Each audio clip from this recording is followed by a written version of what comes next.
Defensem la llengua, defensem les escoles. Amb este lema, la plataforma Enllaçats per la Llengua, de la que forma part la Intersindical Valenciana, ha organitzat una taula redona a l'Aula Magna de la Universitat de València. Les persones participants han reflexionat al voltant de la vitalitat de la nostra llengua en tots els territoris on es parla.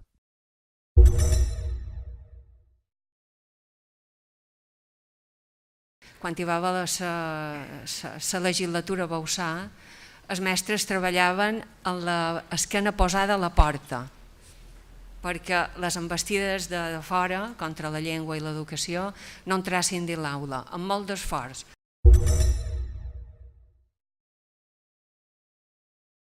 La llengua a Catalunya Nord, la llengua del carrer, la llengua dels comerços, la llengua de la televisió, la llengua del lleure, la llengua de les institucions, és el francès.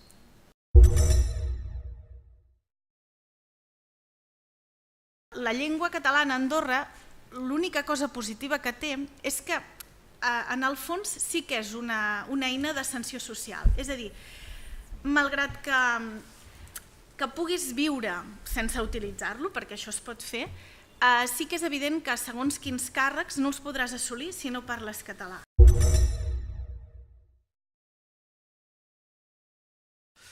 A les proves de les competències bàsiques dels nostres alumnes, les proves de selectivitat, tots els indicadors que tenim demostren que els nostres alumnes, i no m'agrada aquest argument, però és aquest, saben igual català que castellà. Som tan dolents que a sobre aconseguim això.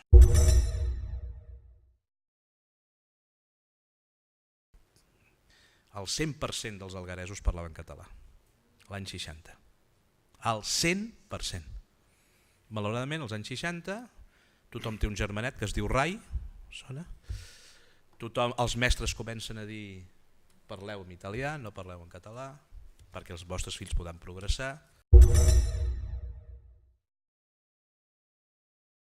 Ara, en els últims temps, hi ha centres que estan fent el que en diuen ensenyament bilingüe i trilingüe, que és s'enganyen una mica, s'enganyen al solitari, perquè no és bilingüe ni trilingüe, sinó que han intentat fer una matèria en català a més de la llengua, de la classe de llengua.